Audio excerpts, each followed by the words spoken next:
হরে কৃষ্ণ বন্ধুরা, আমি ভোট দিতে গেলাম স্কুলে। তো স্কুলে ভোট দিতে গিয়ে তো একটা দোলনা দেখতে পেলাম। সেই দোলনার মধ্যে উঠে বসলাম। আর দোলনা উঠে বসে দোলতে তো সেই লাগে, কিন্তু দোলায় লোক ছিল না। তাও যেহেতু বসছি ভালোই লাগলো দোলা করে। তারপর বাড়িতে চলে আসবো, তখন মহাদেবের দর্শন পেলাম। তাই মহাদেবকে প্রণাম করে নিলাম। সাথে ছিল অঙ্কিতা, কালকে বাড়িতে আসছিল। অঙ্কিতা আমি মিলে একটা ভিডিও বানিয়ে নিলাম। তারপর বাসায় চলে আসবো, এমন সময় একটা দেখি বড়ি গাছ। বড়ই গাছ দেখে আমরা কিছু বড়ই পাড়ে নিলাম। মাসি ঢিল মেরে মেরে বড়ই পাড়ছিল।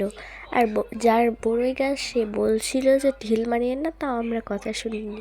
তাও মাসি ঢিল মেরে কতগুলো বড়ই পেরে নিল। এখন মাসি বড়ই কুড়াচ্ছে। বড়ইগুলো খেতে কিন্তু সেই মজা। আমি একটা খেয়ে দেখেছিলাম।